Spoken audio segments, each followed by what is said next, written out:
She was the only black woman at the police tryouts, mocked, sidelined, and told she didn't belong.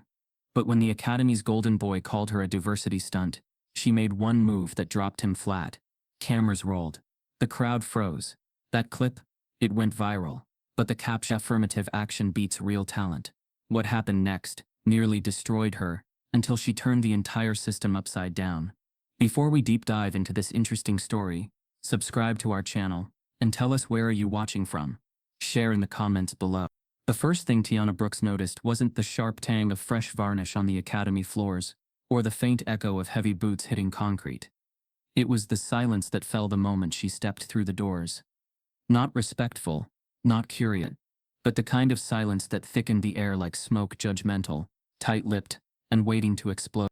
Every pair of eyes in the Georgia State Police Academy Common Hall snapped to her. Her entrance wasn't loud. No dramatic pause, no camera-ready stare, just a black woman in worn-out military boots, carrying a duffel that had seen 2 combat zones. But the room reacted like a disturbance had walked in, not a person. The laughter came next, quiet at first. A few stifled chuckles from a group of bulky recruits in pressed cadet uniforms standing near the bulletin board. Then louder, more confident, as if her very presence had given them permission. "Yo, who let the Girl Scouts in?" one voice said, followed by another. "She get lost on the way to ROTC." Tiana didn't flinch. She just kept walking. Her boots thudded against the floor with deliberate weight. She could feel the stickiness of eyes crawling up her back. A few people turned away, not wanting to be caught staring. Others didn't bother hiding it. She saw the smirk on one man's face, the folded arms of another, as if daring her to speak. None of it surprised her. Not after what she'd seen. Because Tiana wasn't here by accident. She was here because a year ago, her teenage brother Jamal had been walking home from school, hoodie up, hands full of science books, and still got tackled face first onto the sidewalk by a cop who swore he matched a suspect. The only thing Jamal matched was the color of his skin. The cop walked free.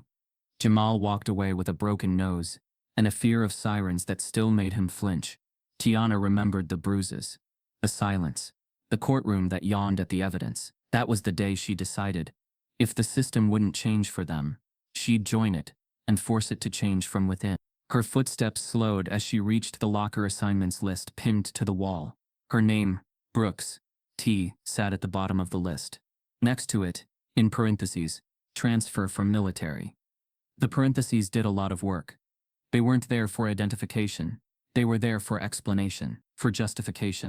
Behind her, one of the recruits mumbled, "Guess they needed another diversity checkmark." She turned her head, just enough to catch his eye. He looked away quickly. Tiana moved to her locker, her posture straight, every muscle controlled. She began unpacking, removing her academy-issued materials with methodical precision. But then came the moment. The one that made everything stop. She took off her jacket. It wasn't to make a point. She was simply hot. But as the heavy brown coat slid from her shoulders, a wave of gasps rolled through the hall like a tide. Her forearm tattoos, sharp, clean black ink tracing her unit's crest, and the coordinates of a firefight she barely survived in Helmand, were now exposed. For a brief second, the room didn't know what to do with her. She wasn't just black. She was a veteran. A real one. The kind who'd seen things, lost people, and still came back walking straight. Some of the recruits looked away awkwardly. One of them, the smallest man in the room, whispered to his friend, "She might be the real deal." But then came a voice, one that immediately changed the air. "Let me guess, you're the special invite?" The voice belonged to Officer Cale Forrester, the lead academy instructor. He had the air of a man who'd never questioned his own authority, and saw no reason to start now. His buzz cut was sharp enough to reflect the overhead light. His arms were folded, smile faint, voice slow and patronizing. "We don't get many applicants like you," he said, scanning her. "Guess we're evolving." Tiana met his gaze without blinking. "Just here to train, sir." Cale smirked. "Well, we'll see if you can keep up." She didn't respond. She didn't have to. She knew that tone. The one layered with polite venom, dipped in institutional authority. The kind of racism that came in starched collars and well-timed evaluations. As she walked to orientation, the corridor stretched ahead like a gauntlet. Every step forward felt earned but also marked. The academy, though outwardly professional, bled undercurrents of coded whispers, sideways glances, and the kind of casual exclusion that didn't leave bruises, only silence. Inside the auditorium, the recruits took their seats. Tiana sat in the third row, alone. To her left and right, empty chairs. She noticed how others grouped up fraternity by skin, by background, by comfort. Keel took the podium. His speech was boilerplate. Honor, discipline, service. But when he got to accountability, his eyes flicked directly to Tiana. The emphasis wasn't lost on anyone.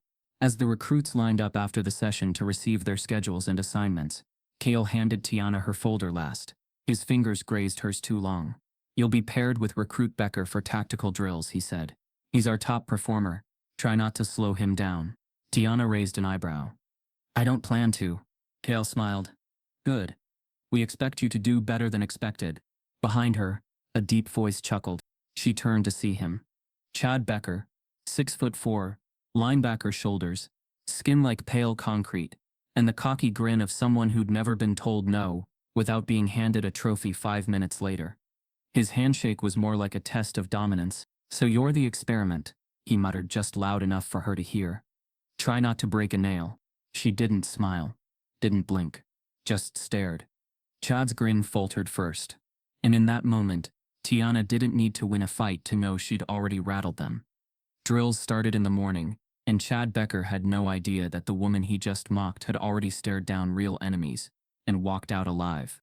Tiana woke before sunrise, her body aching, not from the drills, but from something colder, like bruises the eye couldn't see.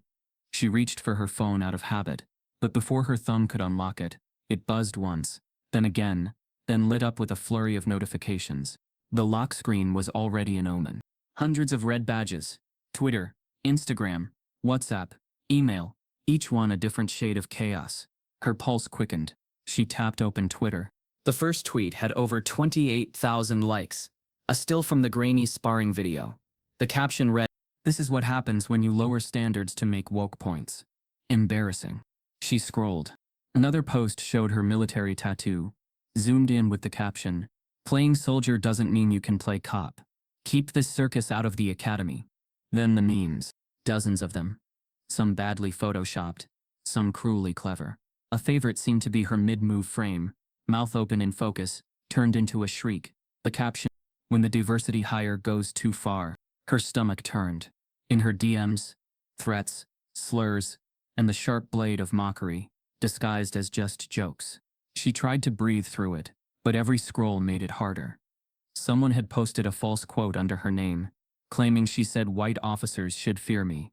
Another user suggested she was a plant from BLM, sent to sabotage the system. The thread beneath it was uglier than anything she'd seen overseas. And the academy? Silent. Not one message. Not one email.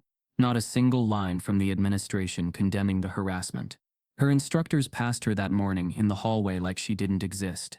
Even Keel, who normally made a performance of acknowledging her, didn't make eye contact. Isolation had a weight, and she was drowning in it. At noon, her phone buzzed again. This time a call. Her mother. Tiana stepped outside, ducking behind the concrete pillar that shaded the side of the rec room. Her hands shook as she answered. Her mother's voice cracked immediately. Baby, what is all this?" Tiana didn't have an answer. She barely had a voice. "They're twisting it, Mama. I know, I saw. People sent me the video. The things they're saying about you. You don't have to fight this fight. You already gave your service. You gave your body, your time. It's not about service anymore," Tiana said, barely above a whisper. "It's about truth." There was silence on the other end. The kind of silence that carried generations of pain. Her mother spoke again, softer. "I'm scared for you." "I know," Tiana replied. "I'm scared too." She hung up and leaned against the pillar, chest tight. The air didn't feel like Georgia anymore. It felt like somewhere far more hostile. And yet, this wasn't new. Her mind drifted to a different silence. One from childhood. A classroom in 3rd grade. The only black child in the advanced placement track. She remembered answering a math problem so fast the teacher asked if she'd seen the answer key. Later in middle school, she scored the highest on a science assessment. And the counselor asked her if she was sure she didn't guess well. There was always a second question when you were first, especially when you looked like her. And then the worst memory. Buried but not dead. She was 11. It was a Saturday. Her father had taken her and Jamal to the convenience store to get ice cream. He had a favorite peach mango popsicles. They'd been laughing about something simple, like how their shoes squeaked on the linoleum floor. Then the sirens. The sudden flood of blue and red. 2 officers stormed the store. Guns drawn. Her father's name barked before anyone explained why. She screamed as they slammed him to the ground, her popsicle hitting the tile, melting into a sticky mess. They said he fit a description. He fit one thing, being black. Her father had done nothing. But that didn't matter. It never did. Back then she'd cried so hard she couldn't speak for a full day. Now, she was done crying. That night Tiana sat at her desk. The dorm window cracked just enough to let in the muggy summer air. The fan buzzed weakly, barely pushing the heat away. She opened her phone, opened Instagram, and wrote, "I didn't come here to win awards. I didn't come to take anyone's spot. I came here because I watched my brother be tackled for walking home. Because my father was handcuffed while buying ice cream. I served this country in uniform. Now I want to serve this community in blue. If that makes me a threat, maybe we need to ask, threat to who?" She hit post. No hashtags, no filters, just truth. Within an hour, it had 14,000 shares, then 20,000, then 75,000. The comments were mixed. Some were fiery. Support, "We need more like her. This is the badge we deserve. Protect her at all costs." But others came like knives. "You want attention, not justice. Fake military Barbie. They always cry victim when they lose." She scrolled through them with steady hands. She'd known this was coming. She'd felt it in the silence of the academy, in the slight delays in Kale's decisions, in the way even her victories became threats. But nothing prepared her for the next notification. New email. Military records release request. The subject line froze her. She clicked. The document wasn't real. Not entirely. It looked official. Department seal. Serial number. Her name. But the content had been altered. Discharge status. Dishonorable. Reason. Insubordination and aggression towards superior officers. Below it a note. Public access file. Obtained via FOIA. Her breath caught. They were rewriting her life now. The comments started changing within minutes. So she lied about being honorable discharge? Aggressive even in the army. Real shocker. She probably got kicked out for attitude. No one asked for verification. No one paused. And worst of all, the academy said nothing. No one stood up. No official retraction. Not even a quiet clarification. Tiana sat frozen. She'd faced RPGs in Kandahar. She'd defused bombs. She'd patched wounds on dying comrades in sand-blasted tents. But she had never felt more targeted than she did now. Because this wasn't just about her failure. It was about making sure no one who looked like her would try again. The next morning, her photo was on the academy bulletin board, under the words "subject to investigation." The smell of rubber mats and disinfectant filled the academy gymnasium, mixed with the faint buzz of fluorescent lights and the low thrum of bass-heavy music pulsing from a nearby Bluetooth speaker. The recruits lined the perimeter of the mat, stretching and joking, their bodies loose with confidence. At the center of the room, standing tall and smirking like he owned the floor, was Chad Becker. His academy-issued gray tee clung tightly to his muscular frame. He slapped his chest like a drum to hype himself up while the other recruits cheered him on. "Let's go, golden boy," someone yelled. "Break her in easy." Across the mat, Tiana stood calm, unreadable. Her arms were folded loosely across her chest, her breathing even, eyes fixed, not on Becker's muscles or his smirk, but on his foot placement, his balance, his habits. She wasn't here to prove anything. She was here to dismantle every assumption in silence. Keel Forrester stood to the side, arms crossed, chin slightly tilted, watching closely, not just the match but the reactions forming around it. His voice carried across the room with a false cheeriness. "Standard hand-to-hand mock scenario," he announced. "Becker versus Brooks. No gear. No timer. Just submission or control. Show us what you've got." The room shifted slightly. Most leaned forward, already anticipating the outcome. To them it was a joke matchup. The top male recruit against the token female. The real challenge was how long she could delay the inevitable. A few even placed whispered bets. Chad circled Tiana with a grin like a wolf, sizing up prey. "You sure you're ready for this, soldier?" he said, rolling his shoulders. Tiana didn't answer. She didn't blink. She didn't even drop into a stance. Instead, she stepped forward just one step and let his overconfidence walk straight into her trap. Chad lunged with predictable flair, aiming for a textbook shoulder lock. But the moment his hand reached for her arm, Tiana spun low, sweeping his legs out with mechanical precision. He stumbled but tried to recover until her forearm pressed lightly, but deliberately against his back and guided him down in one fluid, practiced motion. The gym went silent. Chad Becker, the academy's top recruit, had just been put on the mat, flat on his stomach, controlled, neutralized. In less than 4 seconds, Tiana stepped back without a word. For a long second, no one moved. Then came a low whistle from the back. Keel's mouth was pressed into a tight line. "Reset," he said quickly, masking his irritation. Chad scrambled to his feet, face flushed red. "Lucky grip," he spat. Tiana met his eyes. "It wasn't luck." He laughed, sharp and bitter. "I wasn't ready." Again. This time, he came faster. Sloppier. Rage had replaced rhythm. He threw a shoulder check, but Tiana ducked and pivoted. Chad turned, trying to block, but his weight betrayed him. She used his force against him, slipping past his left side and applying pressure to his arm until he buckled again. The sound of his grunt echoed louder than the applause. Kale barked. Enough. But it wasn't just Kale who looked rattled. The recruits, once snickering, now shifted uneasily. Some avoided eye contact altogether. Others stared, confused, not just by her skill, but by what it meant. A black woman had just dismantled the academy's golden boy and made it look easy. Tiana could feel the shift. The brief awe that surged through the room began mutating into something colder. She'd seen this before, admiration laced with resentment. Respect that curdled when it came from people who never expected to give it. In Afghanistan, she'd once led a convoy unit through a minefield. When her commanding officer froze, afterward, he shook her hand and whispered, "Nice job, Sergeant." But the next week she was written up for insubordination for making a split-second decision that saved lives. Same mask, different faces. Chad stood, brushing himself off, his eyes narrow now. Not embarrassed. Threatened. "I want a rematch," he growled. Kale hesitated, then shrugged. "Your call, Brooks." Tiana looked around the room. A few phones were out now, recording discreetly, or not so discreetly. Chad had already framed it as an even score. She knew what this was. A public setup, a narrative rewrite in real time. Lose now and it would erase everything. "I'll go again," she said coolly. "But full gear." Gasps rippled.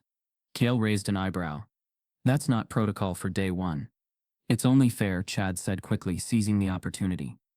"Let's suit up." The next 15 minutes were a blur of tightening straps, weighted vests, and mounting tension. Kale allowed the change with a nod, too eager, too rehearsed.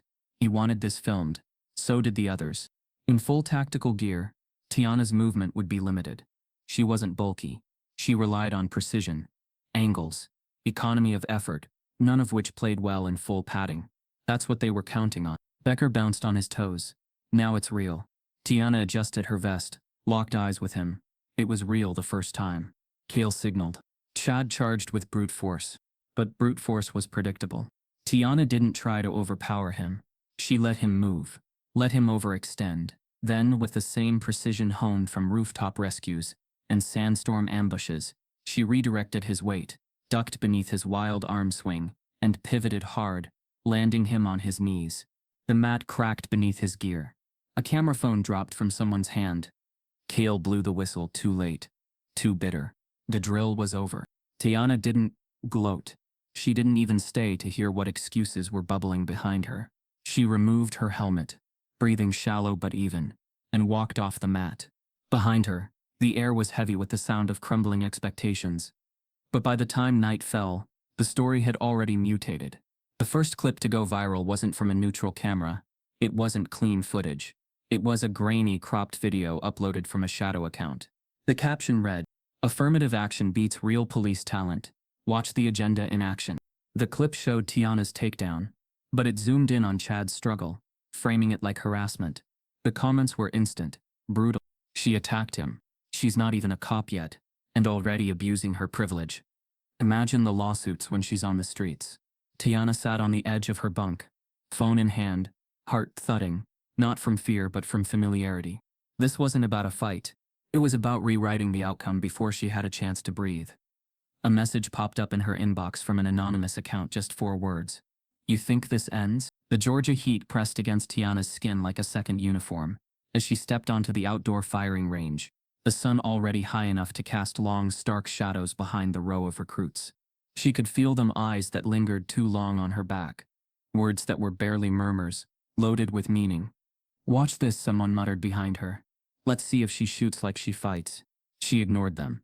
The target stood in the distance, paper men pasted onto wooden planks, emotionless and waiting. Tiana adjusted her earmuffs, her stance solid and practiced. The gravel beneath her boots crunched softly as she settled in place. Cale paced behind the line, calling commands. Standard marksmanship drill. 5 shots. Standing position. "Let's go, ladies and gentlemen." When he passed behind her, his voice dipped just slightly. "Let's see what that combat training's worth, Brooks." Tiana didn't flinch. She raised her rifle, eyeing the sights, steady hands anchoring a steady breath. Click. Nothing. She frowned, checked the safety. Off. Pulled again. Click. The rifle jammed. A few recruits chuckled. Tiana's face remained calm, but inside her instincts flared. She immediately set the rifle down, fingers moving quickly and with muscle memory that predated the academy. In a few swift movements, she disassembled the lower receiver, then paused. There it was, a thin piece of soft plastic, intentionally inserted behind the bolt, preventing full motion. It was subtle, barely visible, unless you knew what to look for. But she'd seen this trick before. In Kandahar, it was used to sabotage rifles in black market trades. She didn't look around, didn't accuse. Instead, she removed the obstruction, reassembled the weapon, and without resetting her stance, lifted the rifle one-handed. 5 shots. Each cracked the air, rapid and sharp. The echoes rang against the cement wall behind the range. The paper target showed 5 perfect bullseyes, clustered at the heart. Silence. Even Cale paused mid-stride, the slight lift in his brow betraying his surprise. He covered it quickly with a nod, non-committal and stiff. Behind her, someone hissed, "Freakin' robot." Another whispered, "Watch, she probably cheated somehow." Tiana turned, slow and composed, locking eyes with the cluster of recruits who still refused to meet her stare. "Anything y'all want to say louder?" she asked. No one did. Instead, they looked away, shifted their weight, fiddled with gear. Cowards never liked clean confrontations. Cale stepped forward. "You've made your point, Brooks. You can stand down." She gave him a tight nod, the muscles in her neck taut with held-back words. As she walked off the range, the chatter reignited in her wake, murmurs that followed her like shadows. Bet she'd cry if it was real fire. Another stunt for the cameras, lowering the bar just to meet quotas. But none of them had been there that night in Kandahar. None of them had heard the thunder of mortars cracking the desert sky like God was breaking glass. Flashback. The memory came without permission. Tiana crouched low in the dusty corner of a half-crumbled home, shielding 2 Afghan children with her body. The insurgents had attacked a convoy, and her unit had split. Communication was down. Her squad leader was dead, his helmet lying a few feet away, blackened with ash. The little boy beside her whimpered, and Tiana gripped his hand, whispering steady words in English. Praying tone could replace meaning. One of the windows shattered above them. She stayed in place, shielding, breathing shallow, waiting. When it was over, she carried both kids to the evac site, blood in her ears, sand in her teeth, and rage in her bones. She entered, expecting the usual muffled side-eye glances, a sink left running, lockers slammed a bit too loud. Instead, the air hit her with something else, a sharp, acrid stench. Inside, every piece of her uniform, her academy t-shirts, pants, even her boots, was soaked in bleach. The smell was chemical, offensive. Her name tag had been scrawled over in black marker, now illegible. Her towel was shredded like someone had used scissors.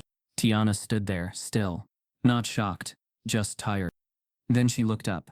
The corner security camera blinked once. Then nothing. She walked to it, stood directly beneath the lens, and stared. A click echoed behind her. Someone entering. She turned, expecting a recruit, maybe even Cale, but it was empty again. Someone was watching her. But never when it counted. She didn't file a report. What was the point? She already knew how it would go.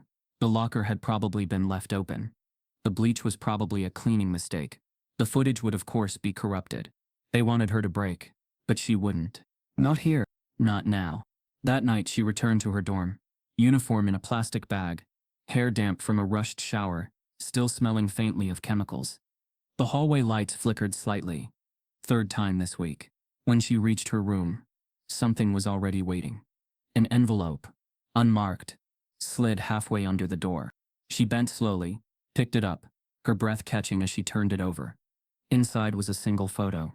Her brother, Jamal, walking down a familiar sidewalk near their mother's house, circled in red marker. Beneath the photo, scrawled in block letters, were two words. Go home. Tiana stared at the photo for a long time. Her heart frozen. Her mind spinning, not with fear but fury. They hadn't just come for her. They were playing a different game now. A game with no rules. A game she refused to lose. The next morning, Jamal's school sent an alert. He'd been marked absent, and no one could reach his phone. Tiana barely slept. Jamal had finally called, after 3 hours of silence. His phone had been accidentally turned off, he said, but his voice carried an edge, a cautious tension she'd never heard before. I think someone was following me, he whispered.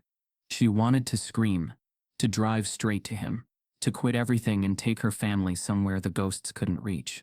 But she knew what fear could cost. She'd seen what stepping away did to others.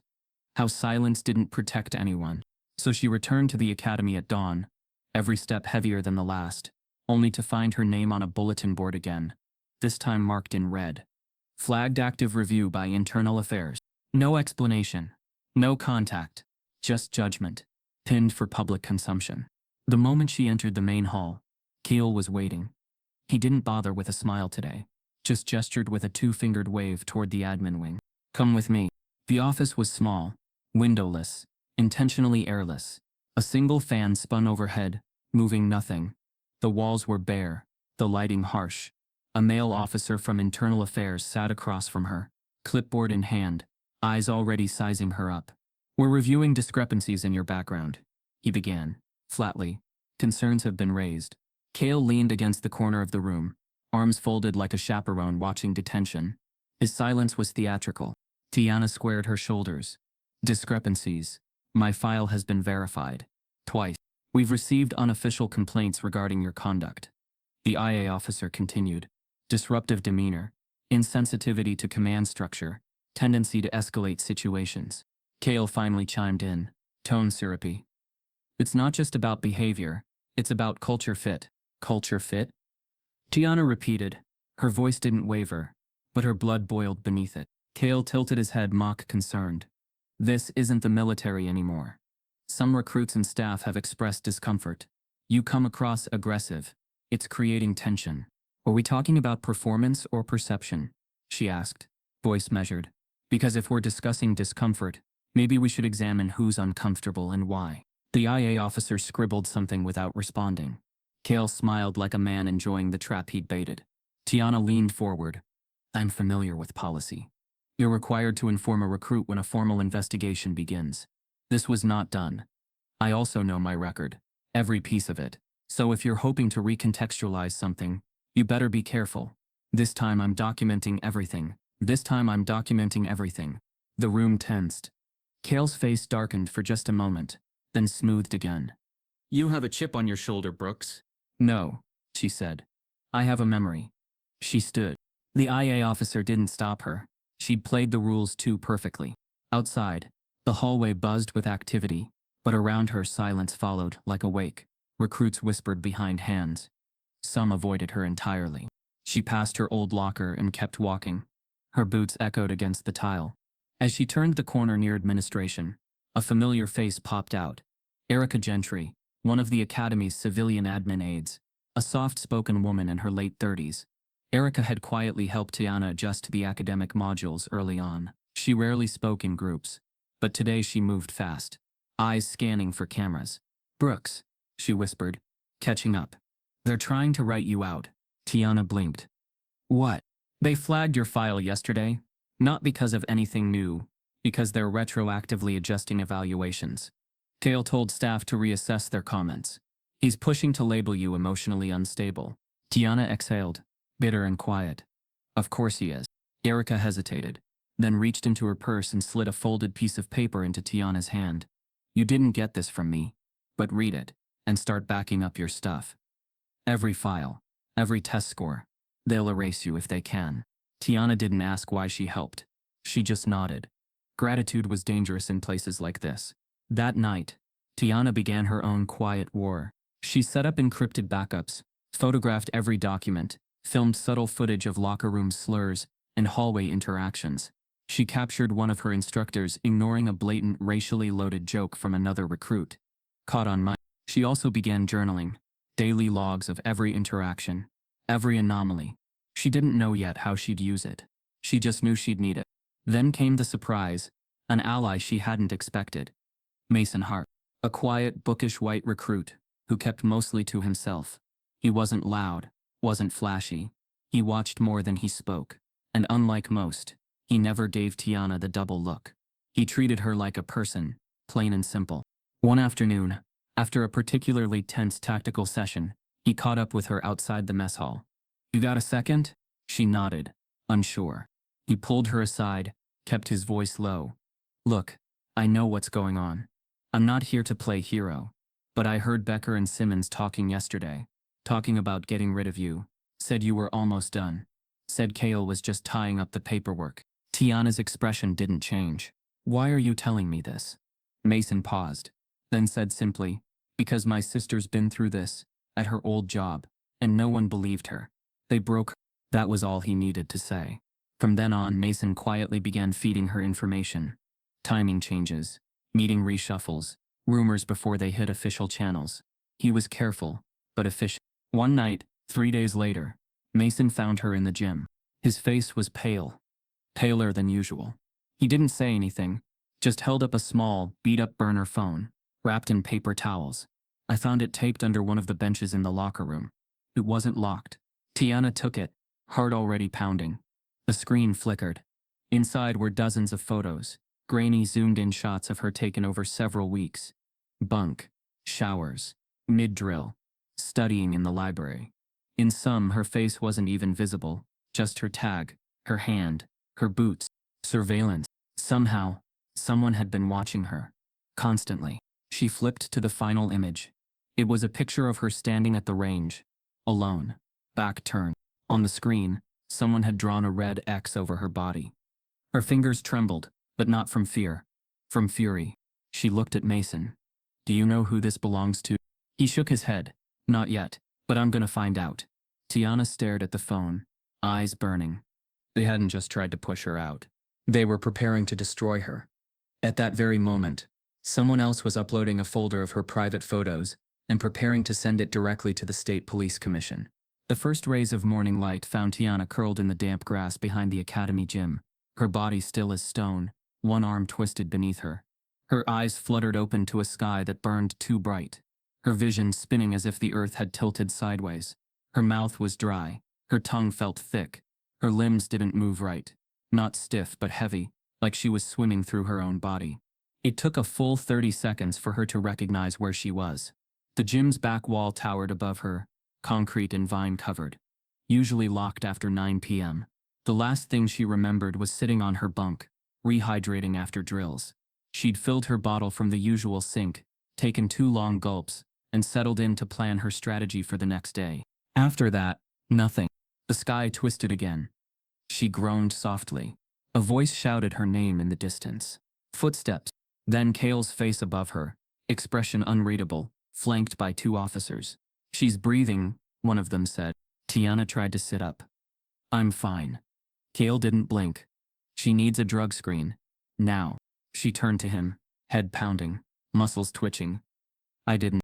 We'll see, he said flatly. They helped her stand. Her uniform was damp, her neck bruised, though from what she couldn't say, the world felt distant, like sound was filtering through water. They took her to medical. No ambulance, no EMTs. Just a sterile cot and a needle. I want a toxicology panel, she said firmly, though her voice betrayed the fear underneath. We'll order it, the nurse replied, but her tone was too calm, too slow. Keel stood in the doorway, arms crossed, already whispering with another administrator. And the drug test? It was done within the hour. The blood panel, backed up, might take a few days. Of course it was. Tiana stared at the ceiling, the fluorescent lights flickering like a faulty signal. Flashback, she saw Malcolm Hines, her old friend, a black sergeant in her unit, decorated twice for valor. He'd tested positive after a routine check. Something laced his protein shakes. He swore he'd never touched a drug in his life, but they discharged him anyway. Other than honorable. 3 months later, he shot himself in his garage. Tiana sat up, nausea rising. That wouldn't be her fate, but someone clearly wanted it to be. By noon, the whispers had spread like smoke through dry leaves. Overdosed, passed out drunk, found with a needle. None of it was true. All of it was loud. At the mess hall, no one sat near her. Her tray remained untouched. Kale walked by, smirking. Rough night? She didn't answer. He didn't need her to. By late afternoon, she was called into another meeting, this time with 3 academy officials and 1 legal advisor. The room smelled like old paper and doubt. "We're reviewing your position," the senior officer said, pending the results of ongoing evaluations. Tiana blinked slowly. "So I'm guilty until proven innocent. We're prioritizing the integrity of the academy environment." Another said. They didn't need evidence. They only needed her silence. Back in her room, she found her phone buzzing non-stop. At first, she thought it was about the earlier investigation. Then she opened her social media, and her knees buckled. Her accounts had been hacked. Her Instagram feed was filled with grotesque edits, photoshopped images of her in gang colors, crude captions, false confessions. One post even claimed she'd cheated her way into the military. The pinned post was the worst. It was a fake screenshot of a message that read, "Whites should fear what's coming. We're not asking anymore. We're taking." It was fabricated, but the comments were already flooding in. "You're what's wrong with America." Just another thug in a badge. "Watch her. She's violent." Her inbox was a hellscape of threats. Doxing. Her mother's address posted beneath a picture of her childhood home. Mason found her in the hallway, eyes wide with panic. "I saw the posts. Are you okay?" She nodded. Barely. Her hands were shaking. "I backed up your accounts last week," he said. "Before the locker room thing. I still have access. I'm trying to trace the IP. I know who did it," she whispered. "Becker? Or Kale? Or both?" Mason swallowed hard. "They're trying to burn you down before you hit graduation." "I'm not leaving," she said. "They're going to have to carry me out." That night, she filed a report with the academy's IT department. They responded with a generic ticket number and a note. "We'll investigate in due time." She knew what that meant. Delay. Dismiss. Discredit. The storm was already swelling when the real blow landed. At 6:52 p.m., while she sat on her bunk staring blankly at her boots, her phone buzzed again. News alert. Black police trainee suspended for possible drug use after mysterious disappearance. Her full name. Her photo. A cropped image from the surveillance clip Kale once claimed didn't exist. Her slumped behind the gym, face pale, eyes half closed. The article was vague on details, careful with legal terms. But the implication was clear. She was dangerous. She was a fraud. She was out of control.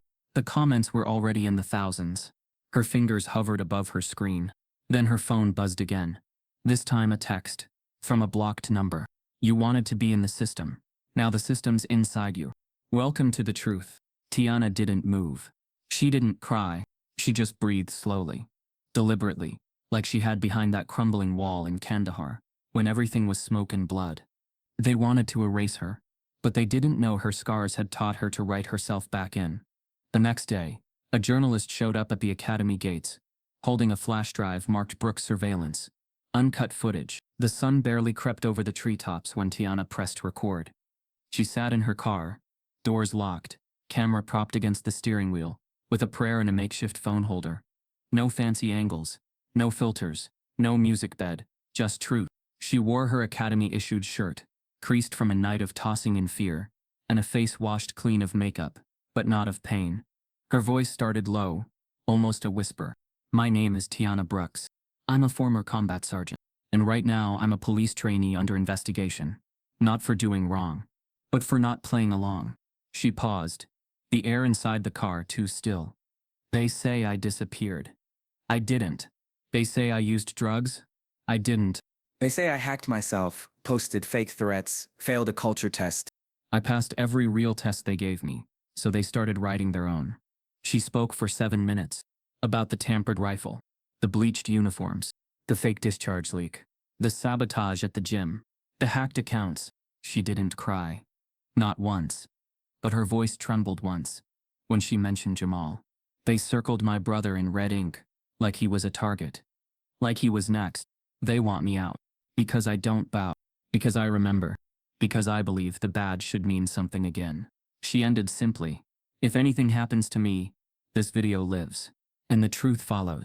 Then she uploaded it. To Twitter, Instagram, Facebook, and a backup account on YouTube. It exploded. 2 million views. In the first 24 hours. Comments flooded in. At first like rain. Then like a storm surge. We stand with Tiana. Expose them all. This is why people don't trust cops. But not everyone offered support. Others posted in anger. Another victim playing hero. Crybaby with a chip on her shoulder. Don't join if you can't take it. Within hours, news networks picked it up. Back trainee claims police academy. Sabotaged her career. A morning anchor posed the question with a too-polished grin. Whistleblower or woke warrior? By midday a war had erupted online. Civil rights activist rallied. Hashtags trended. And protect Tiana. Truth in blue. Petitions surged demanding the academy investigate Kale and remove him from all active instruction. But others struck back.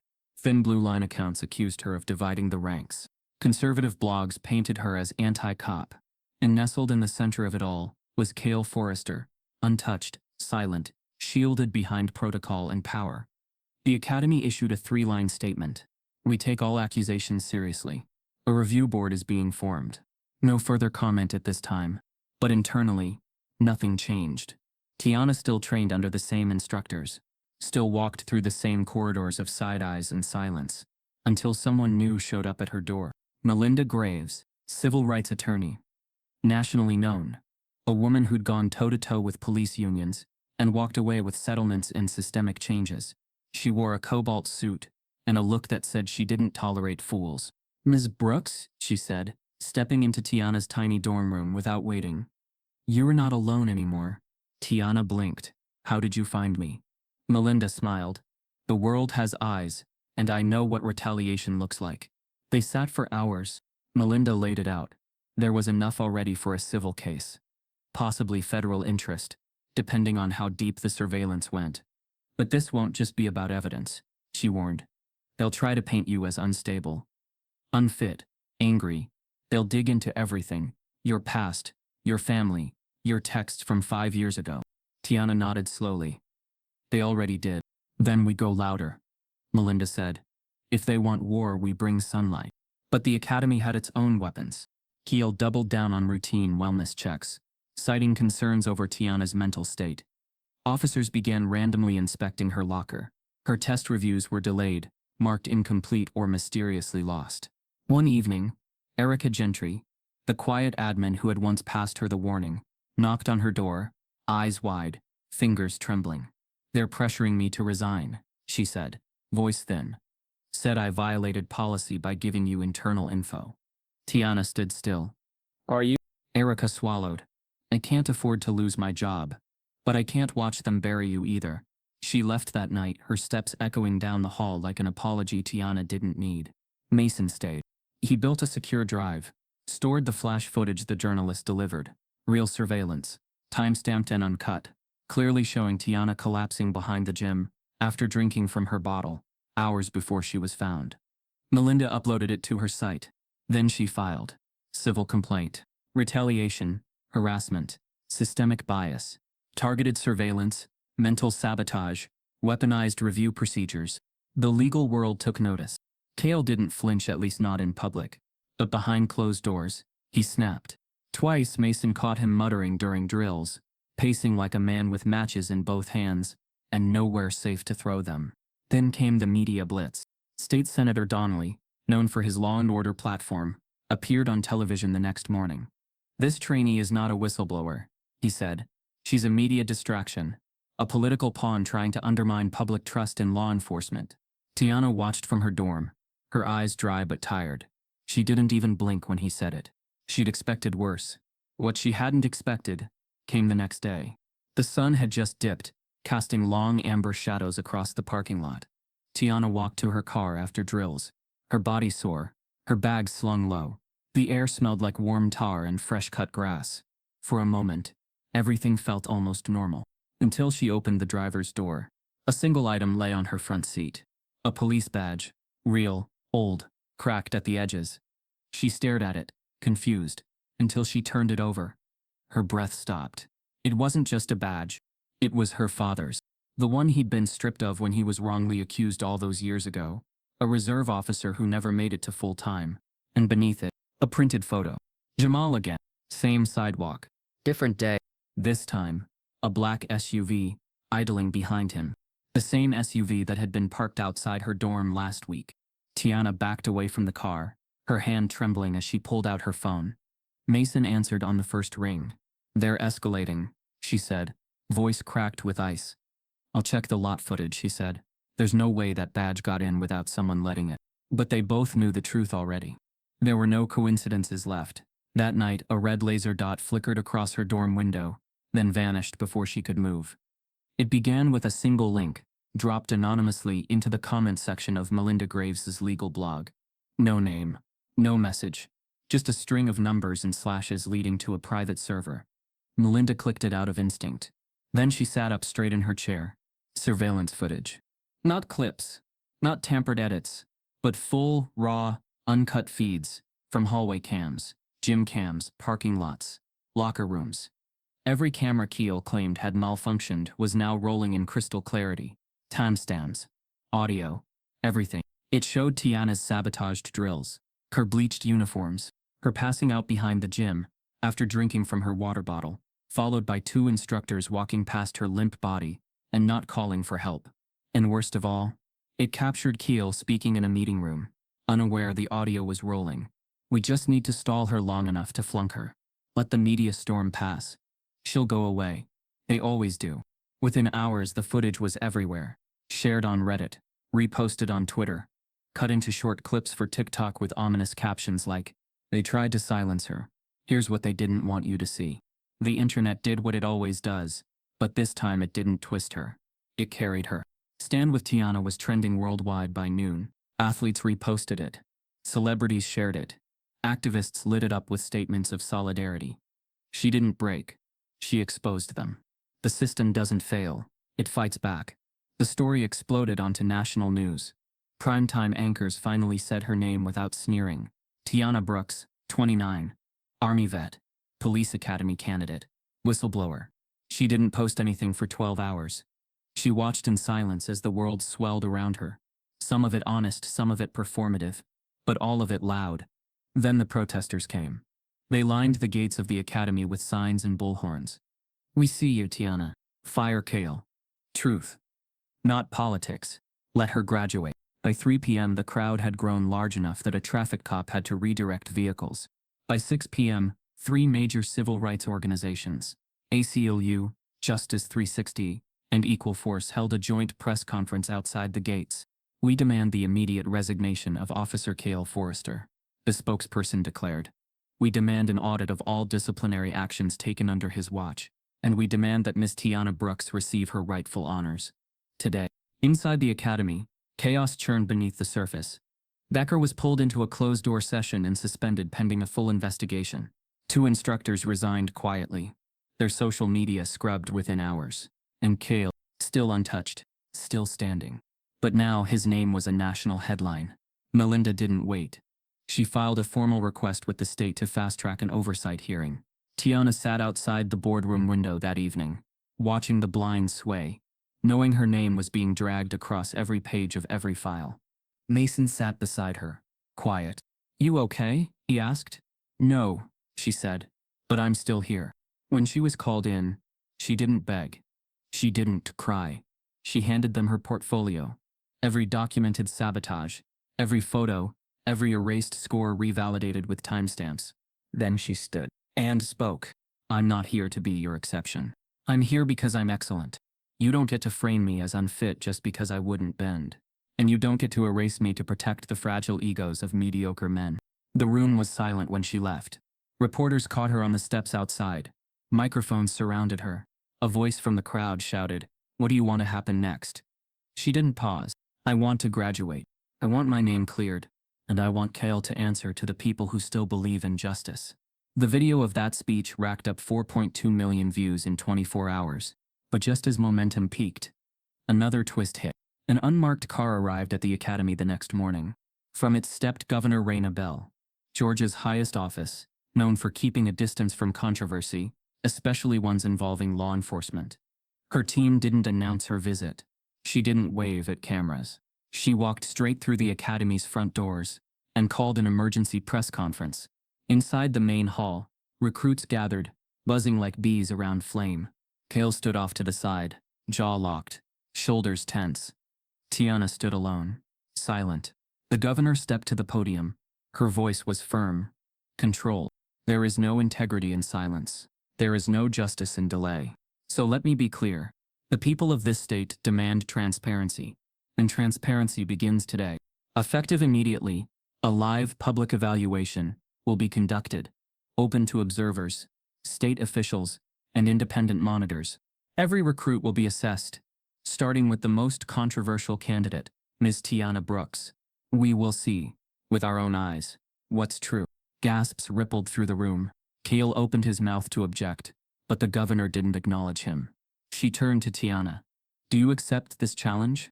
Tiana met her gaze, unblinking. "I've been ready." The hall broke into murmurs. The test would be held in 4. It would be public. It would be final. Outside, cameras were already being set up. The nation would watch. And this time, every camera would be rolling. But even as justice cracked open a door, something darker stirred behind it. Later that night, Mason received a text from an anonymous number. "You shouldn't have backed her. They're coming for you next." On the morning of the live test, Kale walks into the evaluation room with a private folder labeled, "Tiana Brooks, Psychological Risk." Graduation week was supposed to be a victory lap. For most recruits, it meant coasting, final checks, uniform fittings, badge ceremonies. Smiles were easy now. Pressure had evaporated. Families were invited. Offers of placements had started coming in. But not for Tiana. For her, graduation week felt more like an ambush disguised as a parade. It started subtly. She was allowed to take the final evaluations, both physical and written, despite online chatter demanding she be suspended pending investigation. Melinda had threatened an injunction if they barred her from testing without official findings. The academy caved, or pretended to.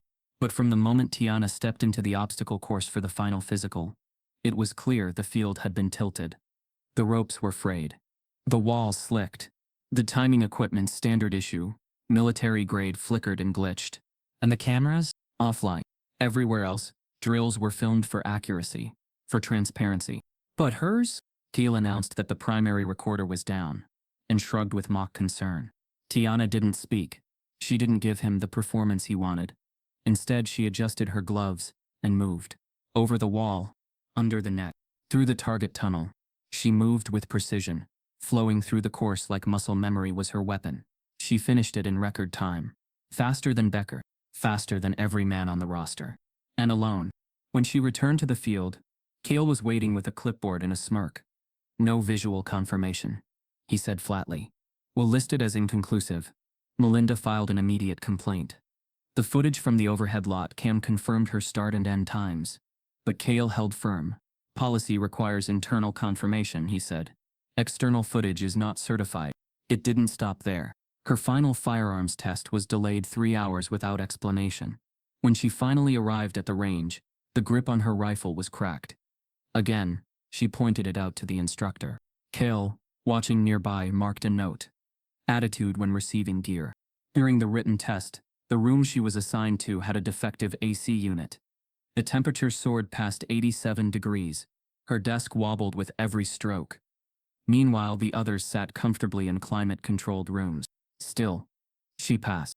Still, she beat every benchmark, faster, sharper, calmer. But with every success came another note, another accusation of insubordination, a warning of tone, a complaint about her energy. It wasn't her results they wanted to tarnish. It was her record, the one that would follow her forever. The recruits were split now. The fracture that had started with her first takedown of Becker had widened into something deeper, Some watched her with quiet awe, unwilling to speak, but clearly rooting for her survival. Others doubled down, sabotaged her locker, gave her the wrong schedule for drills. One of them even wrote a fake love letter and left it on her bunk, pretending it was from Mason. She didn't laugh. Mason didn't either. Instead, he pulled her aside that night, eyes burning behind wire-rimmed glasses. "I recorded Becker last week," he said. "I didn't mean to, I was testing my mic." Tiana tilted her head. "What did you get?" He handed her a flash drive. "It's bad." She didn't ask why he recorded it. She didn't care. That night, she played it in her room, alone, earbuds in. Becker's voice was unmistakable. Deep, smug, unfiltered. "She's not even human, man. You seen the way she moves? Jungle-trained or something. It's freakish. No wonder Kale's scared." Another voice laughed in response. "Doesn't matter, they're gonna bounce her. She doesn't even know it yet." She played it again and again, until the words blurred into static. Then she forwarded it to Melinda, who uploaded it anonymously to a public server. The clip went viral overnight. Tiana's name surged again, but this time the backlash shifted. Major news outlets replayed the audio on loop. Former cadets began speaking out quietly, under aliases, about the culture inside the academy. Still, the institution dug in. They announced a sudden independent review of final evaluations, citing the need to ensure fairness, and they used that phrase to justify what came next. Graduation postponed, pending full review of all flagged recruits. Only one recruit was flagged. Only one photo was removed from the class of 2020. Tiana. She stared at the empty slot for a full minute, her fists clenched at her sides. Kale passed behind her. "Maybe next year," he muttered.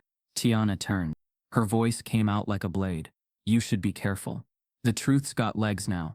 He didn't answer. Didn't have to. The next morning, Becker was back on the field, laughing.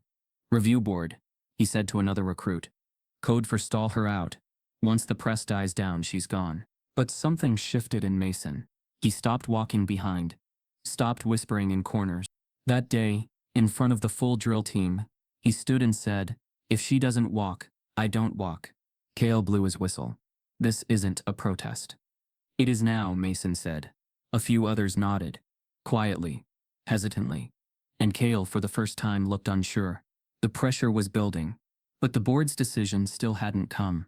Tiana sat on her bunk that night, watching her graduation uniform hang unused on the door. She thought of her father, how proud he was when she enlisted, how broken he looked when they cuffed him in front of Jamal, how he never wore a badge again, but still saluted every time the anthem played. She thought of her mother's voice, her brother's cracked fear on the phone. She had come here to build something better.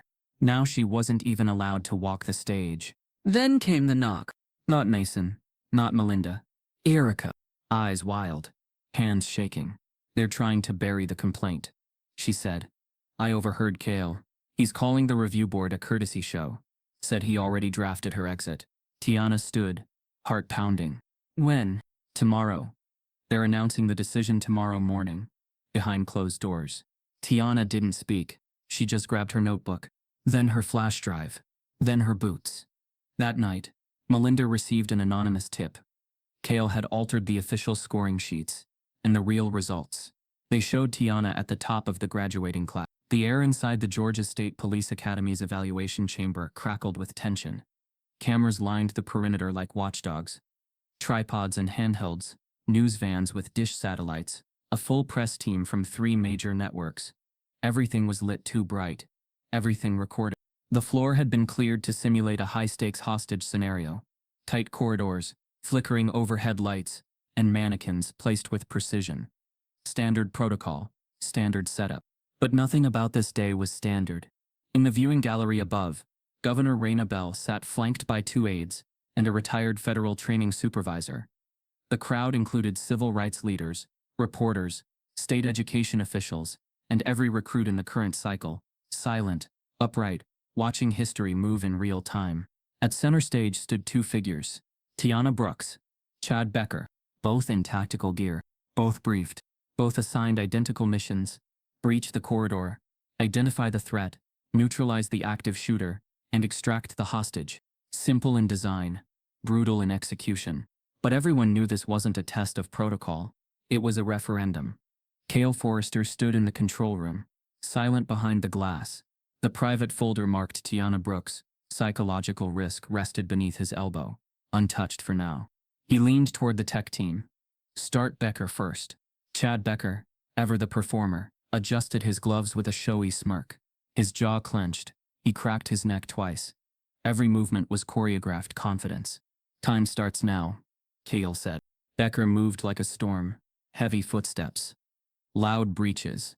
Overpowered doors. He swept each corner aggressively, barking commands at mannequins meant to simulate civilians.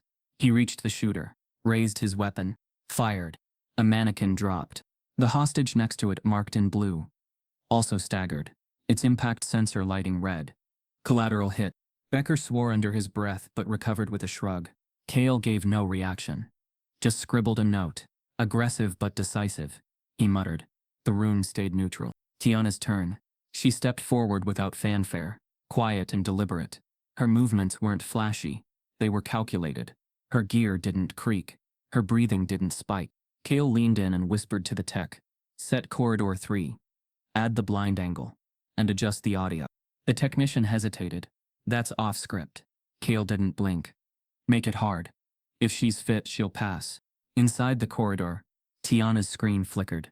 The left speaker buzzed with static. Her main audio feed cut. She couldn't hear the full environment. Only muffled noise. Broken cues. She noticed it instantly. Adjust it. Flashback. Kandahar. An ambush. A civilian building. Explosives had taken out the comms. She had led a 3-man unit blind through a sniper alley, using mirrors and memory alone. They hadn't lost a single life.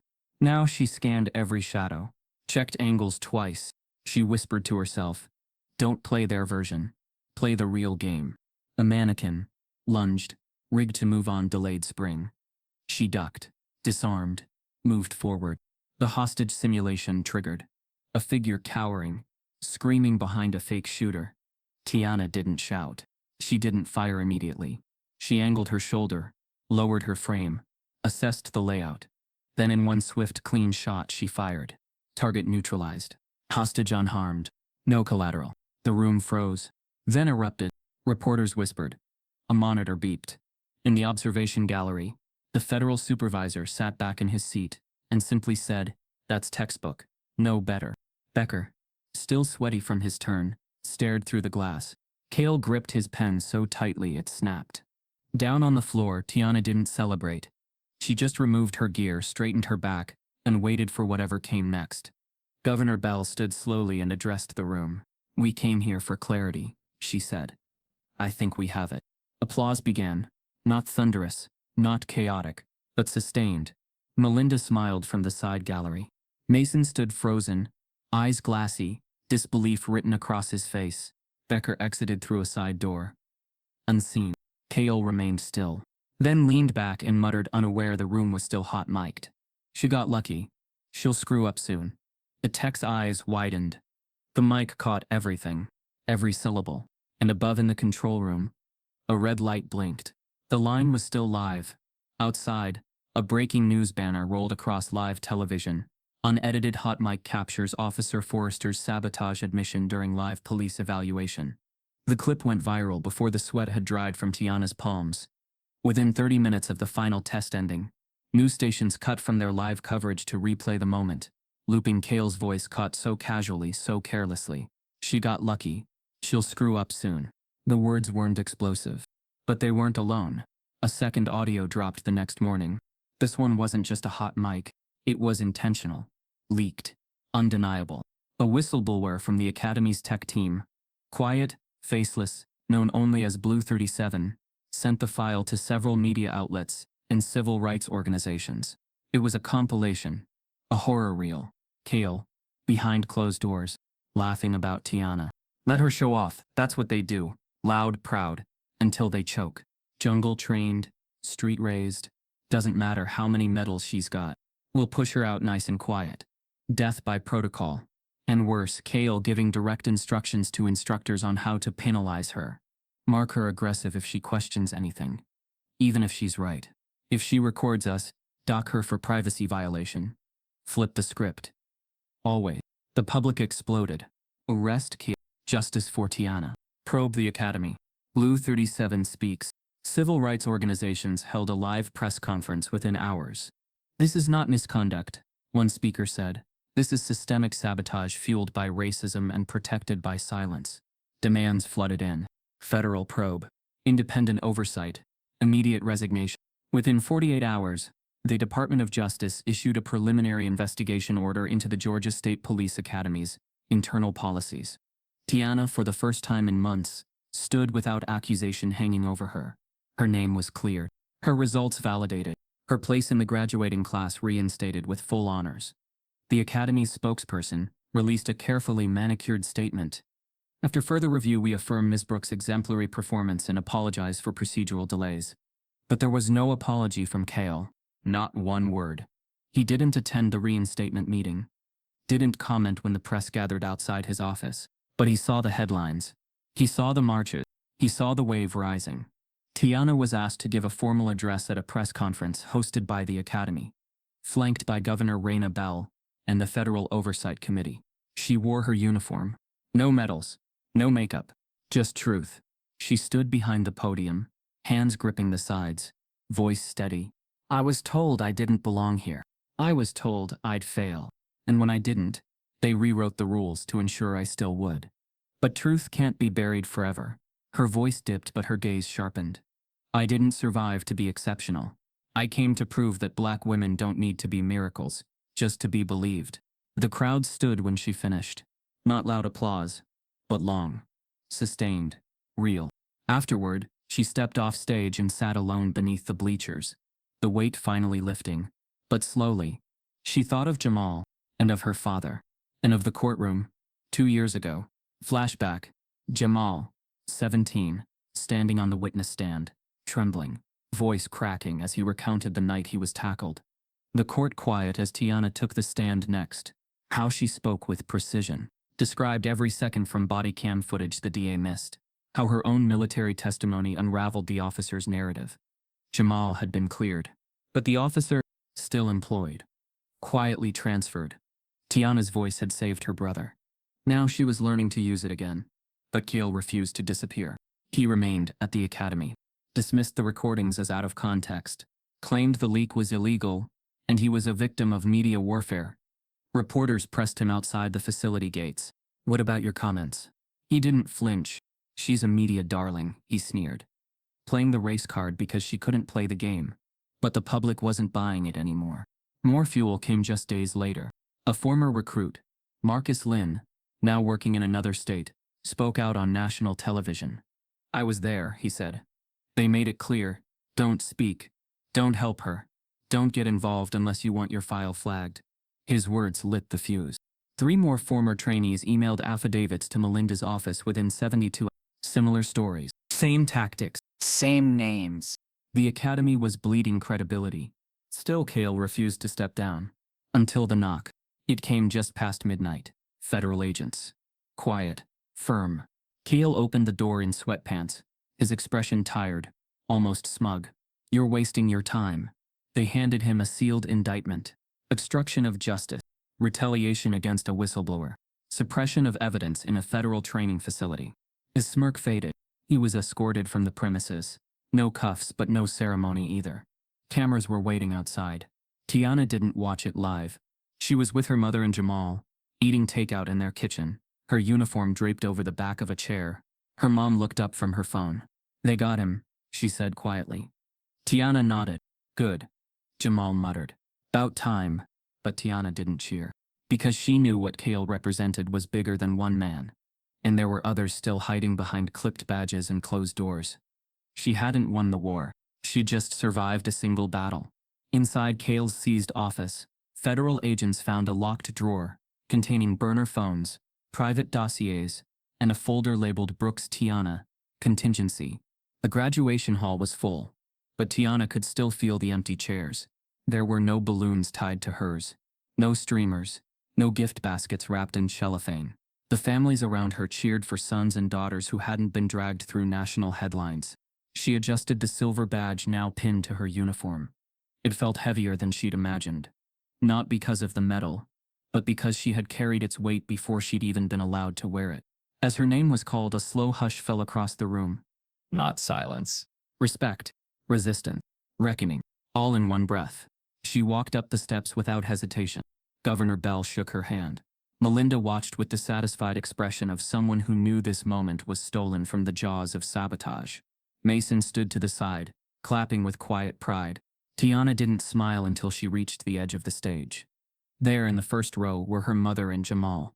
Her mother holding a handkerchief, crying without shame. Jamal clapping so hard it looked like his palms would bruise. She lifted the badge slightly and nodded to them. This was for them. This was because of them. This was in spite of everything.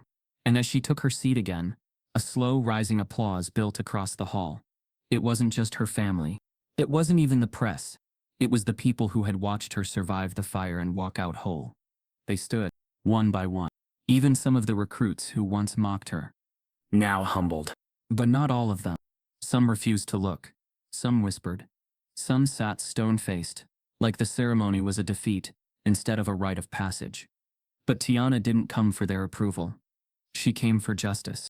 That night, in her mother's living room, surrounded by old photo albums and reheated food, she stared at her badge for a long time. Her fingers traced the seal. Her mother reached over and gently closed her hand around it. You earned that 10 times over, she said. I almost didn't make it, Tiana whispered. Her mother smiled, watery but strong. But you did. Flashback. Her father pushing her bike uphill, sweat on his brow, voice steady. You don't quit when they doubt you, baby. You pedal harder. She'd fallen 3 times that day. By sunset, she was riding with no hands. The next week, he was wrongly detained and released without apology. She remembered the way he looked at her afterward, more proud of her resilience than his own stolen dignity. He died before she got into the academy, but he was here now. Every step she took was carrying his unfinished path. Assignment orders arrived 3 days later. Tiana was placed in District 9. High profile, high pressure, formerly Kale's turf. She was briefed by a senior commander who barely looked up from the paper when he said, "We expect you to keep your nose clean. This precinct doesn't like mess." Translation: You're a liability until proven otherwise. Her first day was quiet, too quiet. No welcome tour, no locker nameplate, just a station map slid across a table, and a murmured, "You'll figure it out." She did, because Tiana didn't wait for invitation. She built presence. Within 2 weeks, she was already mapping out key community leaders, pastors, organizers, teachers. She held informal meetups at coffee shops, started Saturday walkthroughs in at-risk neighborhoods. She shook hands. She listened. She stayed after hours. Some officers rolled their eyes. Others whispered activist cop when she walked by. But she didn't flinch. She remembered what silence cost. One afternoon, she walked into a volatile protest. Misinformation had spread about a police shooting. Crowds were gathering, shouting, surging. Patrol was ready to call SWAT. Tiana stepped in. No weapon drawn. No orders barked. Just a loudspeaker and calm eyes. She walked forward, unarmed. Spoke the truth. Spoke names. Spoke pain. And slowly, the crowd deflated. Rage gave way to sobbing. Screams fell to chants. Then to silence. A bystander recorded the whole thing. The video hit 5 million views in 2 days. Cop calms chaos without a gun. Just her voice. The department released a lukewarm acknowledgement. Tiana didn't respond. She didn't need validation. The community had already started calling her Officer T. But inside the station, tensions brewed. One morning she found her chair missing. Another day, a report she filed was lost in the system. When she asked about the community liaison board she'd proposed, her supervisor said, "We're still thinking about it." Thinking. Always thinking. Never do it. She swallowed her frustration. Poured it into action. More meetings. More walks. More stories. Then one night, she returned from patrol to find a plain file folder on her desk. No label. No handwriting. She opened it cautiously. Inside were 3 sheets of paper.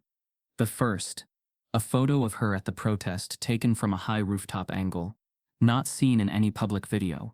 The second, a printed map of her walking route to her apartment. The third, a typed header. Next target, Officer Brooks. Below it, nothing. Just blank space. But the message was loud. She was being watched, tracked, marked. She stared at it, her heart slowing, her thoughts sharpening. She didn't panic. She made a copy. then burned the original. She reported it to Internal Affairs. They responded 2 days later with a single sentence. No credible threat found.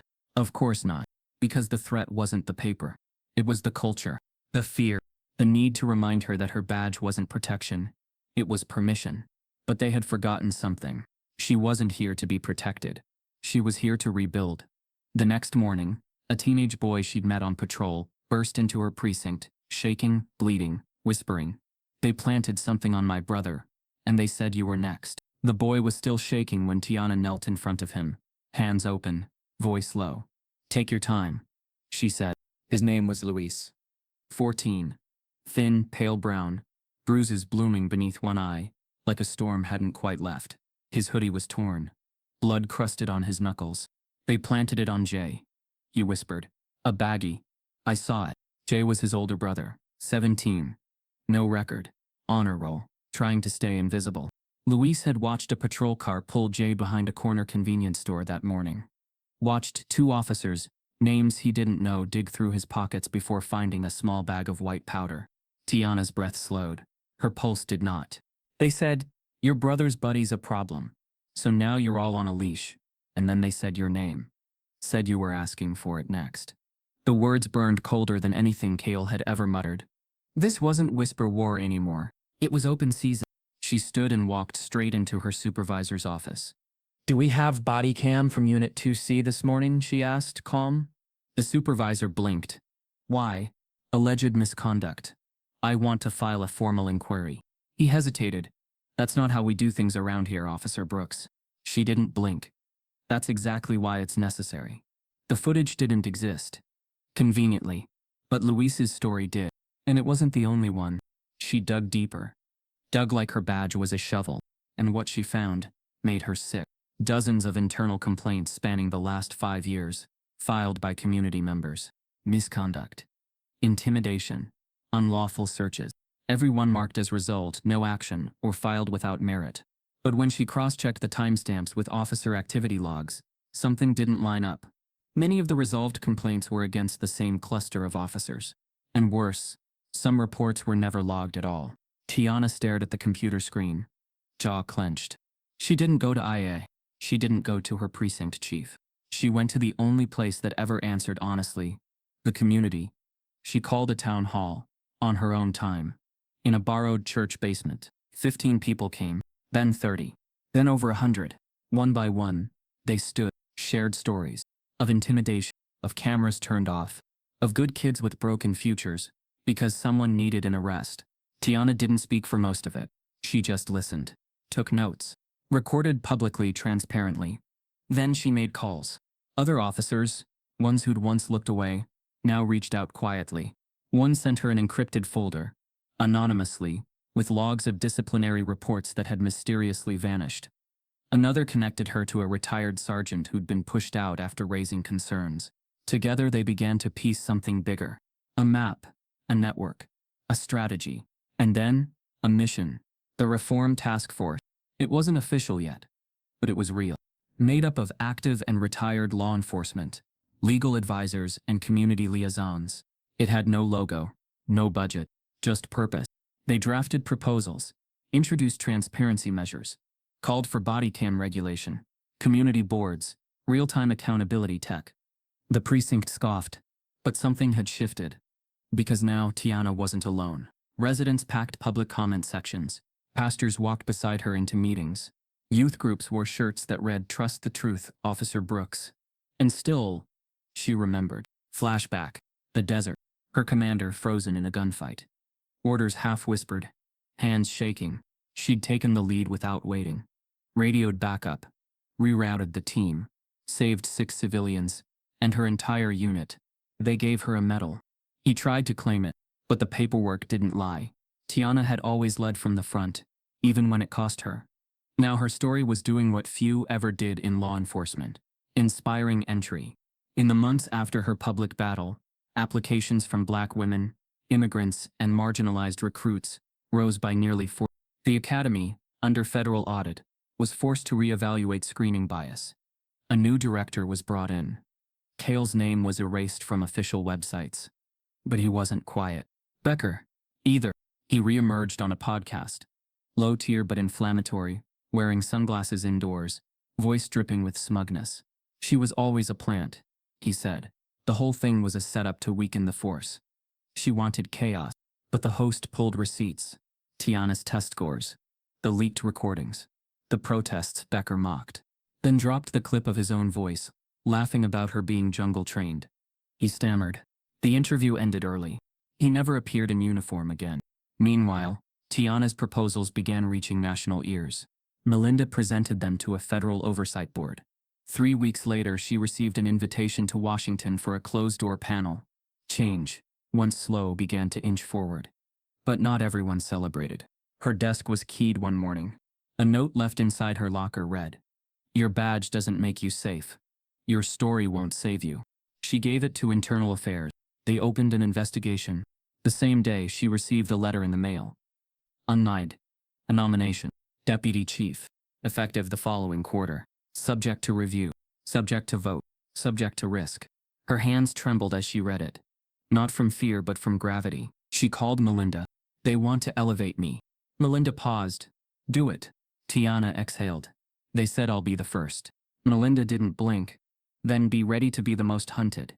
Hours later, her nomination leaked to internal channels, and a private chat log was uncovered where officers were already planning how to make sure she never lasts a month. The swearing-in ceremony was private.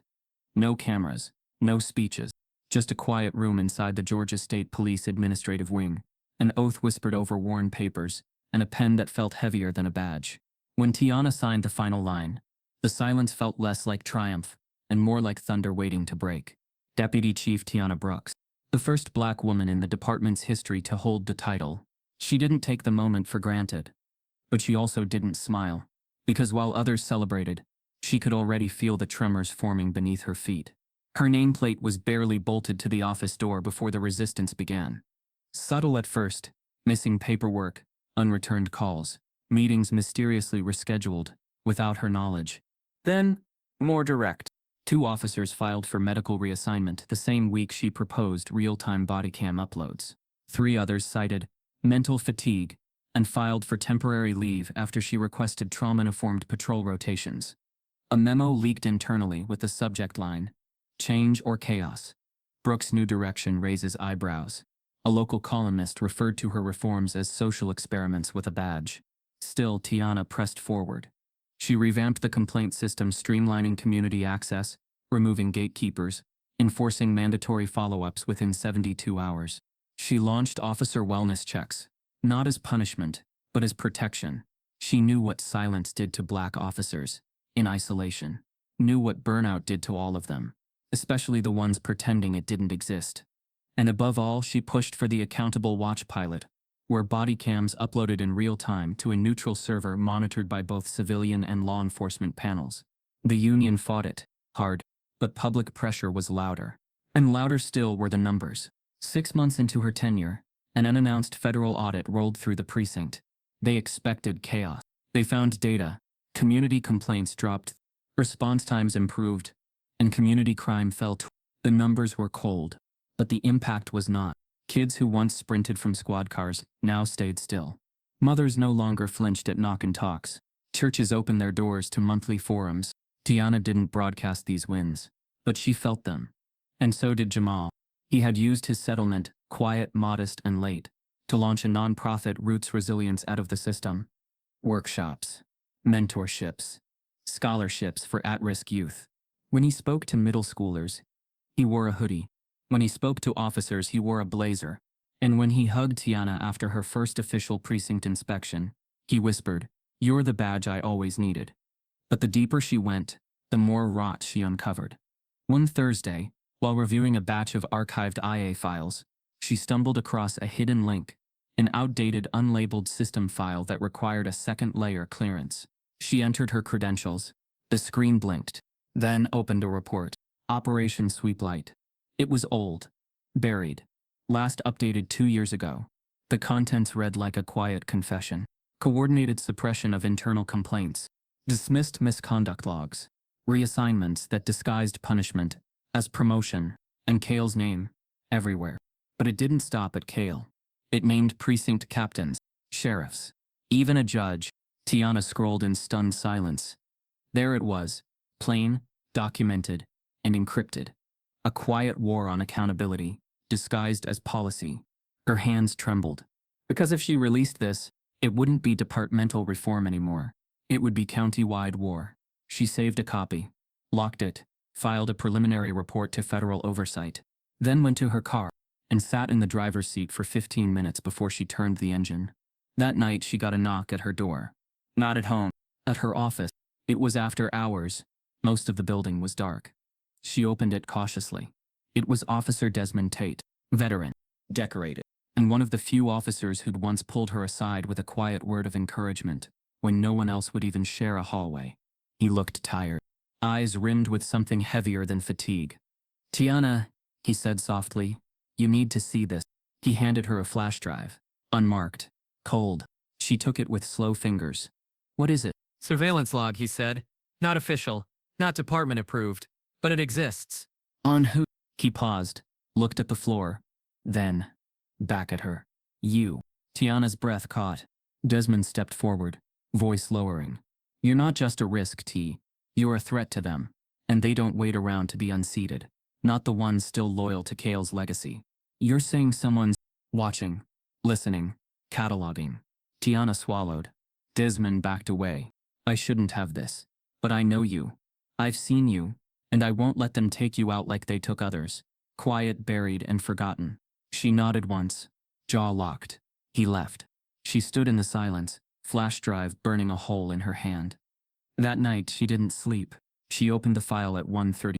Inside, timestamps, audio snippets, blurred photos, and a note. If she pushes the sweep light file, activate contingency. The next morning the sweep light file she had saved to the federal database had vanished, replaced with a system error that read user access revoked, T. Brooks. The flash drive didn't lie. Tiana spent the entire night parsing through folders layered in codes and aliases. Each one was a window into years of departmental rot, organized, encrypted, and buried under bureaucratic camouflage. The folder marked INTEB3 deprioritized claims held more than a dozen complaints from black residents, some as recent as 6 months ago. Each was dismissed for lack of evidence. But the drive contained something more damning. The evidence itself, body cam footage, altered timestamps, internal memos with bold-faced lies. One file showed a teenager being frisked on a sidewalk by 2 officers who later wrote that he resisted and fled. The video? He stood still the entire time, hands up, voice shaking, then crying as he was cuffed. Another folder. Miss Report F4 held arrest records with corresponding planted evidence photos that didn't match dates or locations. Dozens of them. And buried deepest, a photo of a dry erase board inside a precinct locker room. A tally was written in black marker beneath the title Quota Kings. Under it, Keel's name, Becker's name, and 3 still-serving officers in her division. Tiana sat at her desk as dawn broke, her heart aching but resolved. The flash drive was radioactive, but she wasn't burying it. Not this time. Not after what she'd seen. Not after what she'd survived. She emailed a copy to Melinda, then uploaded a separate public version to an encrypted server, and shared it with one caption: "Truth doesn't disappear. It gets louder." The backlash was immediate. The local police union called it a dangerous breach of protocol. Conservative media labeled her a rogue officer with a political agenda. One radio host said she was single-handedly dismantling public safety. Threats poured in. Anonymous calls. Emails full of slurs. Even graffiti outside the precinct that read, "Brooksy traitor." But support came too, louder, steadier. Churches held vigils. Youth groups rallied. Former officers, long retired in shame, came forward with stories of their own. Within 48 hours, the Department of Justice issued a formal statement. The material released by Deputy Chief Tiana Brooks warrants immediate and comprehensive investigation. Effective today, a federal task force will begin a review of Georgia State Police operations and oversight. Within a week, 3 officers were suspended. 2 more resigned. And Keel? He was officially indicted. Extortion, tampering, civil rights violations. Becker vanished from public view. His podcast deleted. His followers suddenly silent. The drive had done what whispers never could. It forced accountability. Tiana didn't celebrate. She testified. Before Congress. Under oath. She wore her uniform. No makeup. Just presence.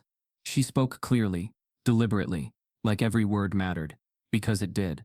She told them about the bleach in her locker, the fake failed test, the digital smear campaign, and how silence, when weaponized, was far more violent than words. A senator from Illinois leaned forward, voice low. What kept you going?